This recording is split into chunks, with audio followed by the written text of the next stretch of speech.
Բարի օր, հանրային ռադիոյի եթերում առանց տողատակի հաղորդաշարի հերթական թողարկումն է, ես Լևոն Սարդարյանն եմ, եւ այսօր իմ զրուցակիցն է Restart հիմնադրամի գործադիր տնօրեն Յուրի Ավագյանը, բարև ձեզ։ Բարև ձեզ։ Պարոն Ավագյան, քաղաքականությունից պիտի խոսենք, չնայած դուք կրթական հիմնադրամի ըստ էության գործադիր տնօրենն եք եւ ինչու հենց ձեր հետ եմ ուզում ես այս հարցերը քննարկել, որովհետեւ երիտասարդության տեսանկյունը քաղաքական իրադարձություններին այս վերջերս շատ հազվադեպ է ներկայացվում, այնպես որ որպես մի քիչ ավագ սերնդի ներկայացուցիչ, մի քիչ համատաբար ավելի երիտասարդ սերնդի ներկայացուցիչին այսօր կզրուցենք, տեսեք, հունիսի 7-ին Սահմանադրական դատարանը որոշեց, որ տեղի ունեցած ընտրությունները համապատասխանում են ըստ էության բոլոր չափանիշներին, որ դրանք լեգիտիմ են եւ օգոստոսի 3-ին արդեն կգումարվի նոր խորհրդարանի 9-րդ գումարման արդեն առաջին նիստը։ Այս որոշումը ընդդիմադիր մի շարք ուժեր բնորոշեցին որպես ոչ թե լեգիտիմություն տվող, այլ ճգնաժամը խորացնող որոշում, բայց միաժամանակ այնպես ստացվեց, որ թե ուժեղ Հայաստանը, թե Հայաստան դաշինքը հերթով հայտարարեցին, որ գնում են խորհրդարան, մանդատները վերցնում են եւ կպայքարեն ինչ-ինչ երևույթների դեմ, դրանց մասին էլ խոսենք։ Հիմա ըստ ձեզ խորհրդարանը լեգիտիմ է թե ոչ, եւ երկրորդ, արդյոք Հայաստանում կա քաղաքական ճգնաժամ։ Սկսեմ վերջի հարցից, կարծում եմ, որ քաղաքական ճգնաժամ Հայաստանում այս պահին չկա, եթե այդ քաղաքական ճգնաժամը հանրության ընկալումներում արտացոլված լիներ, ապա Սահմանադրական դատարանի նիստերը եւ համապատասխան որոշումը կկայացվեր բազմահազարանոց ցույցերի ներքո։ Չի կարող քաղաքական ճգնաժամի մասին նշույլներ կամ լուրջ խոսակցություններ լինել եւ հանրային լայն բողոքի ալիք դրա դիմաց չլինի, նաեւ հաշվի առնելով այն հանգամանքը, որ ընդդիմադիր հիմնական ուժերը մշտապես ապավինել են հանրային լայն բողոքի ալիքներին եւ փողոցային պայքարին, մինչեւ իսկ հիմա իրենք խոսում են դրա մասին։ Մինչդեռ Սահմանադրական դատարանի նիստերը ուղղակի նմանվեցին սովորական քաղաքացիայի իրավական դատական գործի, կարծես թե այնտեղ ամուսնալուծության հարցեր քննարկվում ու ընտրությունների լեգիտիմությունը հարցականի տակ չէր դրվում։ Սա ընդհանուր առմամբ հանրային ընկալումների ունեցվածքն էին կիսում, ամուսիններով, ու ինչքան է հասնում։ Այո, ուղղակի հերթական նիստներ, այսինքն վերածվեց զուտ իրավական վեճի, բայց Սահմանադրական դատարանը ինքը նաև մենք կարող ենք համարել, որ քաղաքական մարմին է, որովհետև ինքը քննարկում է սահմանադրական հոդվածները, իսկ դրանք արդեն քաղաքական մեկնաբանություններ են այս կամ այն կերպ։ Իհարկե, որոշ իրավաբաններ կվիճեն, բայց այնուամենայնիվ իրականության մեջ հարցը այդպիսին է եւ եթե կա որևէ ուժ կամ ուժերի համախմբություն, որը գլոբալ առումով հարցականի տակ է դնում արդյունքները, ապա դա պետք է ուղեկցվի փողոցային պայքարով։ Իսկ ինչու դա նույնիսկ չնախաձեռնեցին, որովհետև իրենք էլ հասկացան, որ ընդհանուր առմամբ հանրության շրջանում այն ընկալումը չկա, որ իրենց քվեն գողացվել է։ Երբ որ մենք հետհայացորեն վերլուծում ենք Հայաստանի անկախ քաղաքական պատմության ընտրությունները, մենք ականատես ենք լինում, որ հետընտրական շրջանում լայն քաղաքացիական մոբիլիզացիա լցված փողոցներով հնարավոր է եղել այն պայմաններում, երբ որ ընտրությունները գլոբալ առումով համարվել են կեղծված։ Այնուամենայնիվ մենք որոշակի ասպեկտների վրա պետք է ուշադրություն դարձնենք, այսինքն ոչ թե բուն թիրախավորենք լեգիտիմությունը, այլ խնդրահարույց դրվագներից, դրանք մի քանիսն են։ Խնդրահարույց դրվագներից է իշխանության կողմից վարչական ռեսուրսի կիրառումը, որը հիմնականում արտացոլվել է նախընտրական հանրահավաքներում մարդ բերելու կոնտեքստում։ Ես չեմ կարծում, որ այն մարդիկ, ովքեր վարչական ռեսուրսի բերումով գնացել են իշխանության միտինգներին, իրենք կաշկանդված կամ վախեցած են եղել այս կամ այն ուժին քվեարկելու, համենայն դեպս դա միջազգային դիտորդական եւ անկախ դիտորդական առաքելությունները ցույց են տվել, նաեւ մենք հնարավորություն ենք ունեցել տեսնելու մեր աչքով եւ դա իրողություն է եւ ասեմ, որ այդ ընդհանուր առմամբ գործելակերպի իշխանությունների կողմից մասնավորապես թափ հավաքեց 2023 թվականի Երևանի ավականու ընտրություններից սկսած։ Մյուս կարևորագույն խնդիրը դա ընտրակաշառքի հետ կապված ենթադրյալ դեպքերն են, որոնք որ մասնավորապես վերագրվում են ուժեղ Հայաստանին, Բարգավաճ Հայաստանին եւ Քոչարյանի կուսակցությանը, եւ այս առումով կան հարյուրավոր ձայնագրություններ, ինչը միանշանակ մտահոգիչ է, եւ այս առումով պետք է իրավապահ համակարգ եւ դատական իշխանությունները կոնկրետ գնահատական տան եւ այլ տարբերակ այս առումով չկա, որովհետեւ ծավալը ընտրությունների արդյունքների վրա ֆինանսական մոտիվացվածությունից ելնելով ազդելու, մենք բոլորս, նաև բոլոր քաղաքացիները անկախ նրանից թե ում են ընտրել, իրավունք ունենք հասկանալու։ Մյուս կողմից նաև խնդրահարույց միջադեպ տեղի ունեցավ Բարգավաճ Հայաստանի հետ կապված, երբ որ 3 ընտրատեղամասերում վերաքվեարկություն չնշանակվեց։ Ես իհարկե գիտեմ, որ դա մեկնաբանվում է ԿԸՀ-ի կողմից որպես տակտիկական քվեարկության հնարավորության բացառում, եւ դա իհարկե տեղի կունենար, որովհետեւ բոլոր մնացած ընդդիմադիրները կոչ կանեին, որ գնային քվեարկային բաժակի, բայց ամեն դեպքում առհասարակ դրանք բացառելը, ասելով, որ ընտրության արդյունքների վրա չի ազդում այն պայմաններում, երբ որ օրինակ, եթե հաշվում ենք այն իրավիճակում նույնիսկ խախտումներով, որը կար եւ ԲՀԿ-ն անցնում էր, դա խնդրահարույց է եւ ինձ համար դա վտանգավոր է, որ կարող են ապագայում, ոչ այսօր, բայց ապագայում նույն արևմտյան երկրները Հայաստանի առաջ դնել եւ նաեւ որոշ երկրներ, ովքեր ԵՄ անդամ են, բայց բարյացակամ տրամադրված չեն Հայաստանի Հանրապետության նկատմամբ, կարող են դրա վրա հղում անելով շատ գործընթացներում հարուցել խոչընդոտումներ, օրինակ այնպիսի երկիր, ինչպիսին է Հունգարիան, եւ մենք գիտենք, որ ԵՄ-ի հետ կապված բավականին լայն շրջանակով ծրագրեր են նախապատրաստվում, որոնցից հիմնականը եւ երևի թե ամենամոտը դա վիզաների ազատականացման գործընթացն է, եւ այստեղ չարամիտ դերակատարների, դեմս օտարերկրյա այլ դերակատարների Ռուսաստան, Ադրբեջան կարող են հղում անելով այս 3 ընտրատեղամասերի արդյունքների վրա լոբինգ իրականացնել ԵՄ անդամ երկրների շրջանում, եւ դա կարող է Հայաստանի համար խնդիրներ ստեղծել, որովհետեւ ցանկացած գլոբալ որոշում, որ ԵՄ-ն կայացնում է, այդտեղ բոլոր երկրները պետք է քվեարկեն եւ այդ ժամանակ շատ հարցեր ջրի երես են որոշումները կոնսենսուսով են ընդունվում, բայց Հունգարիայի դեպքում քիչ իրավիճակը փոխվել է, բայց ես օրինակ բերեցի, փոխվել է, բայց սովորաբար փոքր երկրները մասնավորապես Բալթյան երկրները կամ այլ փոքր ԵՄ անդամ երկրներ, իրենք այդքան հակված չեն ԵՄ ընդլայնման քաղաքականությանը, եւ դա անձնապես զգացել են ֆիզիկապես ներկա լինելով տարբեր հանդիպումներում։ Այդտեղ մասնավորապես Սլովենիա, Սլովակիա, Սեյով սկսվող ինչքան բան կա, այդքան։ Հա, իրենք այդքան էլ ուրախ չեն, որովհետեւ իրենք ուզում են մնա այն կոնֆիգուրացիան, որը որ կա, անկարծ վտանգի չընթարկվի, Ռուսաստանին ավելորդ չջղայնացնեն, այսինքն ԵՄ կոնֆիգուրացիան լինի այնպեսի, ինչպեսին կա, եւ այդպիսի նախադեպերի վրա հղում անելով կարող են գործընթացները ձգձգել, երկարացնել եւ այլն, այսինքն ինչ որ մի օր այս ամենի մասին խոսվելու է, հիմա չի խոսվում զուտ այն պատճառով, որ բոլորն էլ հիմնականում արևմուտքում տեսնում են, որ Ռուսաստանը հիբրիդային պատերազմի գործիքակազմի, չասենք պատերազմի, բայց հիբրիդային հարձակումների գործիքակազմի լայն ծավալը Հայաստանի դեմ օգտագործել է, կիրառել է մասնավորապես նախընտրական շրջանում, մասնավորապես Վաշինգտոնյան հռչակագրի ստորագրումից հետո, եւ դա է պատճառը, որ այս պահին շատ թեմաներով չի խոսվում, բայց ասել, որ դա կանցնի կգնա, ես դրան չեմ հավատում։ Իմիջիալ քանի որ հիբրիդային հարձակումներից խոսք գնաց, տեսեք, միգուցե իմ սուբյեկտիվ ընկալումն է, բայց վերջին օրերին ես նկատում եմ, որ այդ հարձակման թափը էապես անգամներով նվազել է, հա։ Ըստ էության Հայաստանը այս պահին առաջնային թիրախ չի, այսինքն հարձակումները, սա ինչ է, ինչ որ փոթորիկից առաջ լռություն է, թե վերջ բրծանք։ Իհարկե չբրծանք, դեռ Արժեւն շատ հարցեր կան, որոնք օրակարգում են, օրինակ Հարավկովկասյան երկաթուղու հարցը, օրինակ ընդհանուր առմամբ Հայաստանի ապաշրջափակման հարցը, նաև այս պահին տեղի ունենում հայ-ռուսական հարաբերությունների որոշակի վերաֆորմատավորման գործընթաց, նաև Ռուսաստանը գնալով առավել ծանր իրավիճակում է հայտնվում ռուս-ուկրաինական ճակատում, մասնավորապես վերջերս մենք տեսնում ենք, որ ուկրաինական արտադրության դրոնները մինչև իսկ 2000 կիլոմետր խորք Ձյումենի շրջանի նավթային ենթակառուցվածքներին են կարողանում հարվածել։ Դրան գումարենք ՆԱՏՕ-ի անդամ երկրների 3 կայացված որոշումը Ուկրաինայի ռազմական օգնություն տրամադրել 140 միլիարդ եվրոյի չափով։ Դրան զուգահեռ նաև կարող են գումարել ԱՄՆ-ի կողմից Patriot հակաօդային համակարգերի արտադրության լիցենզիայի տրամադրման գործընթացը, նաև կարող ենք ականատես լինել, թե ԱՄՆ մասնավորապես Թրամփի ռետորաբանությունը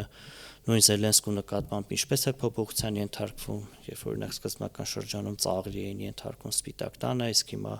կարծես թե բավականին ակնածական եւ փաղաքշանքով են վերաբերում եւ դա պայմանավորված է ընդհանուր ռազմաճակատի զարգացումներով։ Միևնույն ժամանակ մենք կարող ենք հետևել Ռուսաստանի տնտեսական զարգացման գործընթացներին։ Մենք արդեն գիտենք, որ միայն մինչև մայիս ամիսը 2026 թվականի Ռուսաստանի դաշնային բյուջեի դեֆիցիտը հատել է 6 միլիարդ ռուբլին, մինչդեռ կանխատեսումները ողջ տարվա համար 3.8 միլիարդ ռուբլի, նախորդ տարի այդ դեֆիցիտը մոտ 5.5 միլիարդ է եղել։ Տնտեսական աճը բացասական է արդեն սկսել։ Բացական է, մենք նաև ականատես ենք լինում ավիովառելիքի արտահանման սահմանափակումներին, բենզինի արտահանման սահմանափակումներին, Ռուսաստանի մետրոպոլիայի ժողովուրդն է դժգոհում սոցիալական թեմաներով։ Եվ այս ամենը իհարկե ստիպում է Ռուսաստանին, որ իրենք ընդհանուր առմամբ իրենց ձեռքերը կարճանան, հա, մեր տարածաշրջանում, բայց ենթադրել, որ այս ամենով ավարտվել է, իհարկե չարժի այդ միամտությանը տրվել, որովհետև մյուս կողմից է Ռուսաստանը փորձեց այդ հիբրիդային գործիքակազմը հնարավորինս կենտրոնացնել այն ժամանակահատվածում, երբ որ դա մաքսիմալ նշանակություն ուներ, իսկ այդ ժամանակահատվածը նախընտրական շրջանն էր։ Եվ մենք տեսանք, որ բայց որոշակի առումով դա օգուտ տվեց, որովհետև պրոռուսական ուժերը անհամեմատ ավելի շատ ձայն հավաքեցին այս ընտրություններին, քան 21 թվականին։ Բայց շատերը նաև պնդում են, որ դա նաև օգնեց իշխանություններին այն իմաստով, որովհետև ընտրողների զգալի մաս են 700,000 եւ ավել ընտրողների, որոնք քաղաքացիական պայմանագրին ձայն տվեցին, ընտրություններին ուղղակի չէին գնա, եթե չլիներ այս միջամտության վտանգը։ Էդ էլ կա։ Գիտեք, ես դա գնահատեի կոնկրետ թվերով, որ տակը փաստական հիմք ունենանք։ Մենք ինչ ունենք 21 թվականի Մենք ունենք 21 թվականին 500,000 ձայն քաղաքացիական պայմանագրի օգտին տված, հիմա ունենք 730,000 ձայն տված քաղաքացիական պայմանագրի։ Հա, բայց մենք ունենք պրոռուսական ընդդիմություն 21 թվականին, որը համընդհանուր հավաքել է ձայների 26%-ը, եւ մենք ունենք վերջին ընտրությունները, որը հասել է 40, եթե ԲՀԿ-ն հաշվենք, գրեթե 40։ Եվ հիմա որ մենք պետք է նաև հաշվի առնենք, որ 21 թվականը անմիջական պատերազմական հետընտրական շրջան էր եւ շատ միջազգային տեսաբանների տարբեր մարդկանց կողմից նաև անակնկալ էր, ինչպես կարող է պատերազմում պարտված իշխանությունը վերարտադրվել եւ այդ պարագայում այդ իշխանությունը հավաքեց 54%, իսկ հիմա այդ տոկոսը 4%-ային կետով, այո, նվազել է։ Եվ այս առումով եթե մենք ազդեցությունը գնահատում ենք, ապա ինչ է տեղի ունեցել ի համեմատություն նախորդի։ Մենք հասկանում ենք, որ գուցե դա ավելի դրական է ազդել, քան մենք կարծում ենք, որ դա դրդել է օրինակ իշխանություններին հակասել։ Ես շատ հակված եմ հավատալ, որ դա ավելի շատ աջակցել է ընդդիմությանը, որովհետև ես դա փաստերով տեսնում եմ, իսկ մնացած պնդումները ես այդքան էլ փաստերով չեմ տեսնում։ Այսինքն մնացածը լիրիկայի ժանր է, հա։ Իհարկե այդպիսինն են, որովհետև շատերի համար նույնիսկ զարմանալի էր, դե իհարկե տեսեք, այստեղ խորքային հետազոտության կարիք կա այդ 40%-ի պրոֆայլը, հա, հասկանալու համար, այսինքն ինչ մարդիկ են դրանք։ Քվեարկելը մի հատվածը վստահաբար քվեարկելա իշխանության նկատմամբ ատելությունից ելնելով։ Մի մասը չի հավատում, որ այդ ընդդիմությունը պրոռուսական է։ Մի մասը տարբեր, բայց ամեն դեպքում ելակետային տվյալներ, որի վրա կարող ենք հողում անել, որ ունենք, մենք այս պահին։ Դրանք ընտրության արդյունքներն են, եւ այդ ընտրության արդյունքները ասում են, որ Հայաստանը այնպիսի երկիր է, որտեղ կա 40% ընտրող, ով որ պատրաստ է եւ ընտրել է պրոռուսական ուժերի։ Եվ այս փաստի հետ մենք պետք է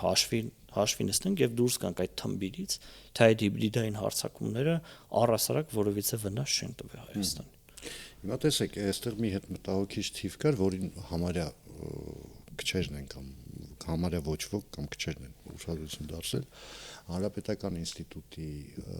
ամերիկյան վերջին հետազոտությունների համաձայն սոցհարցումների երիտասարդության 50%-ը Հայաստանի Հանրապետության հարցվածների ընդհանրապես չի հետաքրքրում քաղաքականությամբ, չի մասնակցում ընտրական, նախընտրական եւ հետընտրական process-ներին, ինչը բավական մտահոգիչ է, թե չէ։ Թե լավ է, որ երիտասարդությունը իր սեփական կյանքն ունի, այդտեղ ինչ-որ բունիկ է գտել, այնտեղ ապրում է իր համար, թքած ունենալով մնացած ամեն ինչի վրա։ Չէ, տեսեք, ըստ կենտրոնական ընտրական հանձնաժողովի կողմից տրամադրված տվյալների քվեարկելու իրավունք ունեցող երիտասարդների 60%-ը մասնակցել է քվեարկությանը։ Այսինքն շատ ակտիվ կերպով փորձել են եղանակ ստեղծել եւ ունեցել են քաղաքական կարծիք եւ գնացել են ընտրά տեղամասեր։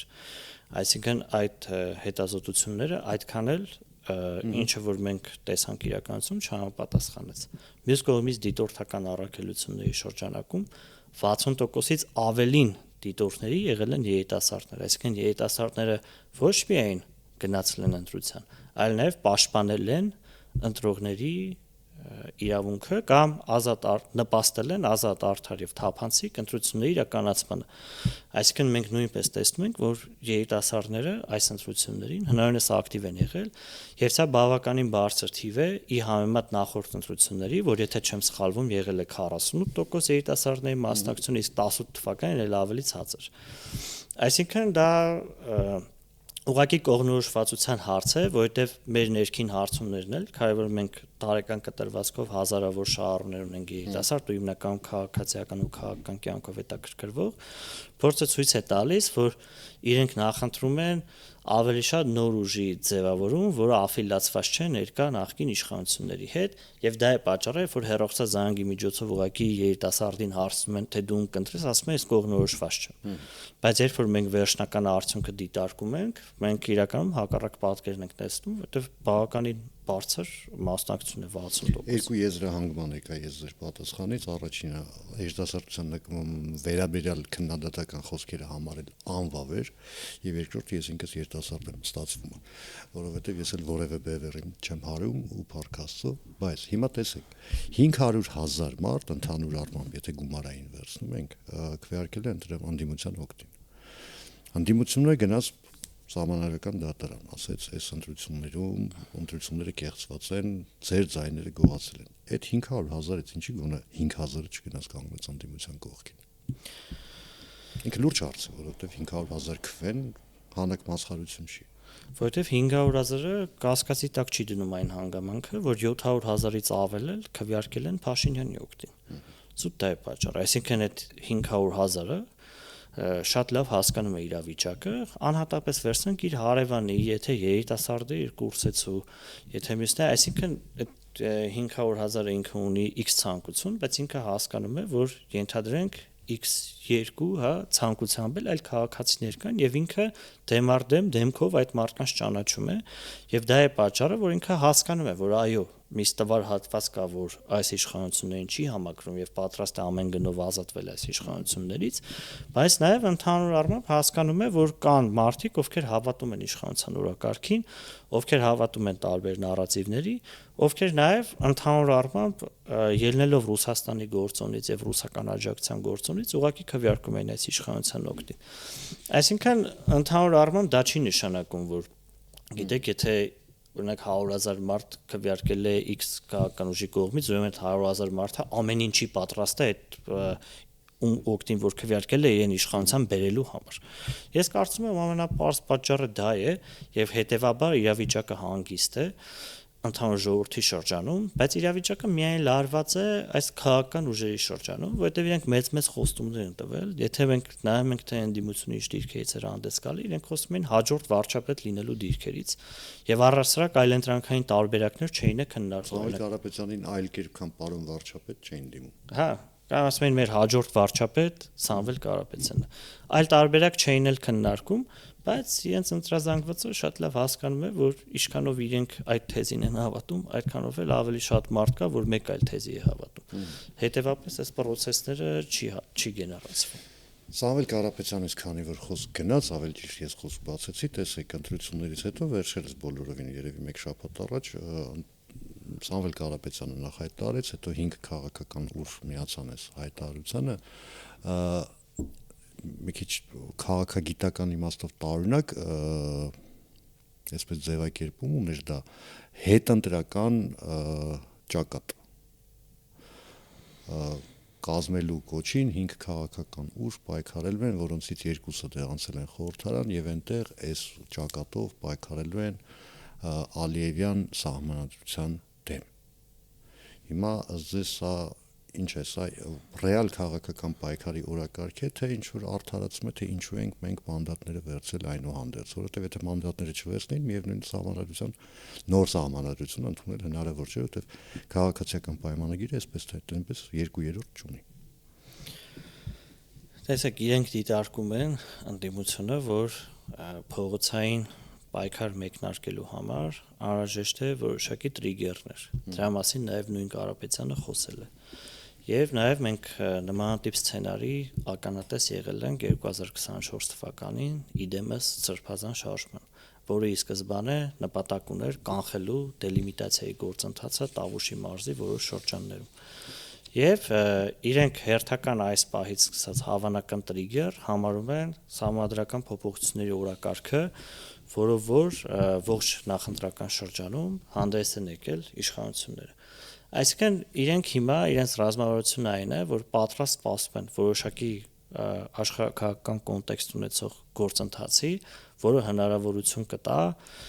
դրա վրա հողում անելով վախի վրա հիմնված քարոզչությամբ փորձել մարդ մոբիլիզացնել փողոց, տեսականորեն կանխելու ինչ-որ բան։ Եվ դա իրենց գործելավոճն է, այդ գործընթացը չի։ Ենթադրում եմ օրինակ այսօր վարչապետ Նիկոլ Փաշինյան դրա առիթներից մեկը տվեց խոսելով անկլավների մասին։ Վերադարձի անկլավների կամ փոխանակման տարբերակների, այսինքն դեռ չենք կողմնորոշել, բայց պետք է ֆիքսենք, որ անկլավներ կան, մենք ունենք էքսկլավ, այնտեղ համապատասխան Ադրբեջանն էլ ասում է մենք ունենք էքսկլավներ եւ ունենք անկլավ։ Հիմա օրինակ դա կարող է լինել տրիգերներ։ Իհարկե, բայց դա էլ իր հերթին ենթադրում է սահմանադրական հանրաքվե, որովհետեւ վարչատարածքային բաժանման մասին օրենքում ցանկացած փոփոխություն իրականացնելու համար վերաբերող սահմաններին դա նույնպես հանրաքվե ենթադրում է եւ այո, անկլավների թեման կարող է Սրբազան շարժում երկու սցենար լինել եւ առասարակ ցանկացած թեմա։ Կապ չունի, դա կլինի սահմանադրությունից հռչակագրին ուղղված հղումը հանելը, դա կլինի անկլավների հարցը։ Իհարկե չեմ կարծում, եթե հարավ-կովկասյան երկաթուղու հետ կապված զարգացումներ լինեն պետականացման կամ ինչ-որ նման գործընթացի, ակնհայտ sense պրոռուսական թեմաների տակ իրենք չեն մտնի, բայց Ադրբեջանի հետ կապված թեմա կիրականացվի։ Նաև եթե հայ-թուրքական սահմանի բացման ուղղությամբ ինչ-որ առաջընթաց լինի, դա էլ իրանք չեն դիտարկի, որովհետև ընդհանուր առմամբ հանրության ընկալումներում կա, որ հայ-թուրքական սահմանի բացումը դա օգտավետ գործընթաց է։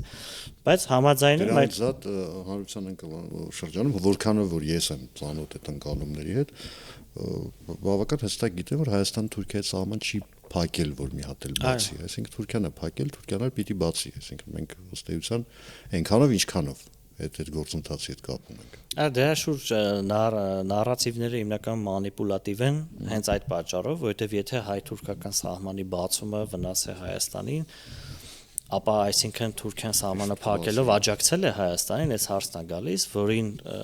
ընդդիմախոսությունը քննադատության չի դիմանում։ Հետևաբար հարցեր կա, որ իրենք էլ են լավ հասկանում տրամադրությունները, ճիշտ է, իրանք տարբեր հարցումներ հրապարակում են, այդ գալապ-մալապներով, բայց իրենք էլ լավ գիտեն, նույն Կարապետյանը հենց ինքը նշել է, որ ինչ թիվել պետք լինի այդ հարցումներում կնշվեն, հետևաբար իրենք ամեն ինչն էլ լավ հասկանում են եւ պետք է հիմնականում կարճեն այն թեմաներից, որ պայմանավորված է հայ-ադրբեջանական ուղիղ հարաբերություններից։ Եվ ես կարծում եմ, որ այո, իրենք կօգտագործեն թե անկլավների թեման, թե նաեւ սահմանության թեման, բայց այլ ինչ տեսանելի թեմաներ կան, այս բանը դեռևս հայտնի չի, որովհետև իրենք միշտ սպասում են, որ իշխանությունը ինչ-որ հարց բերի օրակարգ, իրավիճակը այդպեսին Հայաստանի քաղաքական դաշտում օրակարգեր միշտ ստեղծում են իշխանությունները, եւ քանի դեռ իշխանությունը օրակարգ չի ստեղծել, իրենք սպասում են։ Իսկ նման տրիգերը, ինչի մասին որ դուք խոսում եք, կարող է դառնալ օրինակ մասնավոր սեփականության բռնագանձման կամ պետականացման գործընթացները, որ Սամվել Կարապետյանի դեպքում տեսանք էներգետիկ ցանցերի պարագայում, հետսի պարագայում, էլեկտրական ցանցերի ներողություն, Գագիկ Ծառուկյանի դեպքում արդեն տեսնում ենք, հերթով արած ցեմենտից սկսած արդեն գործարանները փակված են, մարդիկ չգիտեն ինչ են անելու։ Սա կարող է դառնալ էլի փողոցային պայքարի ինչ-որ բան, թե ընդհանրապես ինչ-որ տեղային սոցիալական բունտերի հետ գործ ունենալու։ Կտրականապես ոչ, Հայաստանում այդպիսի բան հնարավոր չի, անկախ նրանից թե իրավական հիմքերը ինչպիսին են։ Եթե նույնիսկ անմեղ ձեռնարկատիրոջից ով հարուստ է, սկսեն ունեցվածքի բռնականացման գործընթաց, ժողովուրդը փողոց դուրս չի գա։ Հայաստանը ցավոք սրտի սոցիալապես այնքան էլ լավ վիճակում գտնվող, հա, լավ վիճակում չի գտնող ժողովուրդը, աղքատ մարզեր կան եւ այլն, նաեւ աղքատության ցուցիչները դա ցույց են տալիս։ Միևնույն ժամանակ Հայաստանում դեռ քանի որ 90-ականների հիշողությունները վառ են եւ 90-ականներին մարդիկ շատ մութ պատմությունների հիման վրա են հարստացել, մարդկանց շրջանում առասարակ ընկալում չկա, որ Հայաստանում գլոբալ առումով հարուստները հարստացել են արդարացիորեն, ուստի նույնիսկ հեղափոխությունը երբ որ կար, ես խորին համոզում ունեմ, որ դա պայմանավորված էր տնտեսական ռեսուրսների արդար վերաբաշխման պահանջով, այսինքն մարդիկ փողոց էին դուրս եկել թալանի թեմայով եւ դա իհարկե ինչքանով արդար չի կապ չունի, ամենայն դեպս քաղաքական կոնտեքստը այդպեսին է, լոկալ ինչ-որ բաներ անարում, օրինակ բուն այդ գործարանի աշխատակիցները կարող են որոշակի բունտեր իրականացնել, բայց երբ որ իրենց աշխատանքային իրավունքներից բխող հարցերը հասցեագրվեն, իրենք այլևս խնդիր չեն ունենալու, ոչ մի նշանակություն չունի իրենց համար, թե սեփականատերն ով է, հիմնադիրն ով է, ղեկավարն ով է, կառավարիչն ով է, եւ դրա փորձառությունն նաեւ ցույց տվեց հենց հեծը։ Ես կարծում եմ հեծի աշխատակիցների 90%-ից ավել նույն մարդիկ են, եւ մենք տեսանք, որ այս process-ը առասարակ խնդիրներ չի առաջացնում, բայց մյուս կողմից կարեւոր եմ համարում նշել, որ ընդհանուր առմամբ պետութենականության խնդիրները ապագայում կանխելու տեսանկյունից սա շատ կարևոր է, որ ցանկացած մասնավոր սեփականության հետ կապված հարց, կապ չունի դա Ծառուկյանն է թե ով է, ունենա երկաթբետոնյա իրավական հիմքեր։ Եթե այդ հիմքերը բացակայեն, Հայաստանը կարող է ուղղակի ընկղմվել ամեն իշխանափոխությունից, մասնավոր սեփականության խլոցիների անverջ փակուղում, եւ սա ուղղակի պետութենականության խնդիր կառաջացնի, ինչը ուղղակի խժդժոցիների կվերածի Հայաստանը։ Հայաստանը պետութենականության խնդիր չի կարող ունենալ էթնիկական հիմքով, որտեղ 90%-ը հայ են, եկեղեցին միատ է եւ այլն, բայց այս մասնավոր սեփականության հարցը շատ լուրջ հարց է։ Մյուս կողմից դա ժողովրդավարության բազիսային հարցն է, հա, այսինքն համահավասար է մասնավոր սեփականության անձեռնամխելիությունը գրեթե համահավասար է ընտրական իրավունքի հետ։ Այսինքն այս երկու բաղադրիչները պետք է պահպանվեն, որ նոր մենք կարողանանք առհասարակ խոսել ժողովրդավարությունից, հետեւաբար ինձ համար այս հարցերում ոչ թե այդքան հետաքրքիր է թե ումից ինչ վերցրեցին, այլ հետաքրքիր է, այո, ինչպես է իրավական հիմքերը, որտեղ վաղվա որոշում կայացնողն էլ հենց մենք մի պահ երիտասարդությունից ենք խոսում, այսօրվա երիտասարդությունն է եւ այսօրվա այդ խնդիրները կարող է բարդվել 80-ից այս կողմ մինչեւ 2000 թիվ ծնված անձանց վրա եւ դրա ցանկությունը անձնապես ես առանձնապես չունեմ։ Անկեղծ ասած ես էլ։ Եվ հիմա այսպես ամփոփելով այս թեման, նաեւ Գագիկ Ծառուկյանի հետ կապված ստեղծված իրավիճակը, հիմա օրինակ ձեր սուբյեկտիվ կարծիքով, ձեր գնահատմամբ, ընդդիմությունը հասկանալի է պնդում է, որ այնտեղ վենդետայի հետ գործ ունենք, որ հաշվի արդար է տեսնում իշխանությունը ընդվզած օլիգարխի հետ, ընդ որում ես վերջերս պատգամավորներից մեկը ասաց, որ Գագիկ Ծառուկյանը չափազանց փոքր է, որպեսզի օլիգարխ համարվի, բայց ընդվզած օլիգարխի դեմ գործեր են հարուցվում եւ դա քաղաքական հետապնդում է։ Ըստ ձեզ դա քաղաքական հետապնդում է ամենը թե այնուհանդերձ բնականon ինչ որ գործընթացի հետ գործ ունենք։ Տեսեք ամբողջական պատկերը հասկանալու համար, մինչև վերջնական որոշումներն ու դատական ակտերը եւ նաեւ նախաքննական հարցերը ի հայտ չգան, դա ուղղակի մերկապարոնոց հայտարարություն կլինի իմ կողմից։ Ես կարծում եմ, որ ենթադրյալ դեպքեր կամ ենթադրյալ պատմություններ հասարակության շրջանում միշտ շրջանառվել են եւ անհանգստության առիթներ տրվել են, ուստի այս առումով իրավապահ համակարգը եւ դատական համակարգը անելիք ունի, բայց բուն օրինակ Ծառուկյանին գետնին պարկասնելու գործընթացը դա ցույց է տալիս, որ նաեւ կարա քաղաքական երանգ ունենա։ Այսինքն ես քաղաքական երանգը այս ամբողջ գործընթացներում միանշանակ չեմ բացառում, նաեւ կարող եմ ասել, որ կա, բայց ինչքանով է այս գործընթացը արդարացի, դա այս պահին բավարար ինֆորմացվածություն ես չունեմ, որ ասեմ։ Ես իհարկե ունեմ որոշակի նախապաշարմունքներ, ես իհարկե շատ ցանկություններ իմ ներսում էլ ունեմ, որ այս մարդուն սենց անեն, այն մարդուն իրենց, բայց ես դրա մասին հրապարակային չեմ կարող խոսել, որովհետև դա պատասխանատվության հարց է, իսկ ես հնարավորինս փորձում եմ իմ խոսքի համար պատասխանատու լինել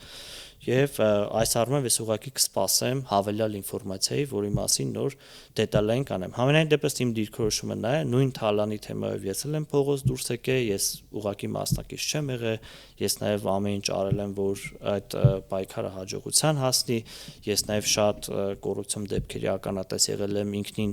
բանակում ծառայության տարիներին, նաեւ այլ ինստիտուտներում, դրա մասին շատ քաջ տեղյակ եմ, համատարած կոռուպցիայի մասին գիտեմ։ Համենայն դեպս ես ցանկանում եմ, որ իրավական հիմքերը ամուր լինեն, որովհետեւ մեր վաղվա երկիրը ամենակարևորը լինի ժողովրդավար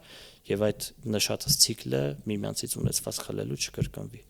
Հուսանք, շնորհակալություն զրույցի համար։ Հիշեցնեմ այսօր իմ զրուցակիցներ Restart հիմնադրամի գործադիր տնօրեն Յուրի Ավագյանը, ես Լևոն Սարվերանն եմ, կհանդիպենք արդեն վաղը, նույն ժամին, նույն վայրում, հաջողություն եւ համբերություն բոլորիս։